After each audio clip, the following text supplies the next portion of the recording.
Nous sommes des hommes et des femmes de foi et nous professons que notre cœur croit en Dieu, n'est-ce pas?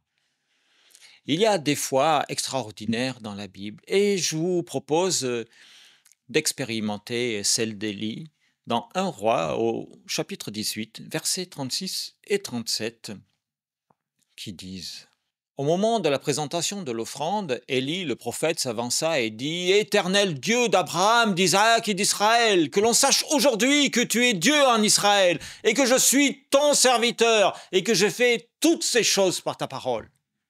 Réponds-moi, Éternel, réponds-moi afin que ce peuple reconnaisse que c'est toi, Éternel, qui es Dieu et que c'est toi qui ramènes leur cœur. Définir ce qu'est la foi peut être compliqué lorsqu'on s'adresse à quelqu'un qui ne partage pas les mêmes convictions. Ainsi, nous-mêmes avons parfois du mal à sortir de la fameuse définition que par ailleurs, je trouve merveilleuse, celle d'Hébreux 11. Or, la foi est une ferme assurance des choses qu'on espère, une démonstration de celles que l'on ne voit pas. En fait, tout le chapitre est une ode à la foi qui mérite d'être méditée. Mais le monde qui nous entoure et dont nous faisons partie intégrante n'a pas ce temps à consacrer à l'introspection de sa foi. Nous voici alors perdus dans une douloureuse description de ce que nous ressentons, ce qui est par ailleurs est discutable, puisqu'un ressenti. Tant pis pour celui qui ne croirait pas. Et là encore, on peut avoir l'impression que ce n'est pas suffisant, qu'il faut autre chose pour contrecarrer l'incrédulité et le scepticisme. Chacun, à notre mesure, nous nous mesurons alors à l'aune de ce que nous croyons croire. Et la frustration peut laisser le pas au découragement et peut-être même à une forme de colère. Je vous en conjure, ne cédez pas à la colère, convertissez plutôt votre croyance en foi. Il me semble, toute proportion gardée, que c'est ce que fit Élie, le juge, du moins dans un premier temps. En dépassant l'argumentation par la mise en pratique devant les témoins présents. Il sentait l'emprise de son temps sur ses contemporains, tout comme nous pouvons aussi l'apprécier. Élie témoigna alors de façon vivante de sa foi, dans la confiance totale en l'Éternel. Il réclama de lui qu'il foudroyât son offrande qui avait été complètement inondée en un holocauste fumant. Il fallait avoir une rare force de conviction pour demander que l'on y rajoute encore davantage d'eau.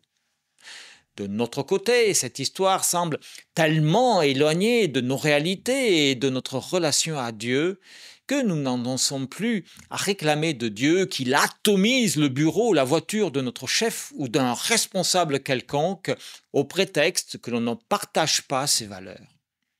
C'est vrai, mais pensons-y une seconde. Même s'il est vrai que nous souhaiterions tous bénéficier de la pyrotechnie divine pour prouver que notre foi est également vraie et digne d'être respectée et suivie d'exemples. Il me semble que nous passerions à côté de l'essentiel, la relation à notre Dieu. Élie, lui, en quelque sorte, n'avait, entre guillemets, que l'Éternel et ses paroles transmises par Moïse. Il n'avait à sa disposition que le kit de démarrage, en quelque sorte. Nous avons reçu en héritage la formule « full option », en plus de l'Éternel lui-même, incarné en Jésus, ainsi que l'Esprit Saint pour nous conduire jusqu'à l'assurance du salut.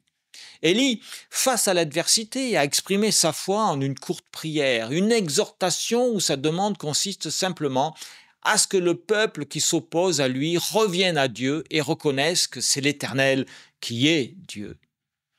Je nous souhaite d'avoir une foi similaire à celle d'Élie, afin que, dans les pires difficultés et épreuves de nos vies, nous ayons la capacité de nous réclamer de la compassion de Jésus, afin que l'Esprit Saint convertisse nos oppositions de tout ordre selon ce qu'il a décidé, lui, notre Dieu, alors que nous demandons selon nos désirs.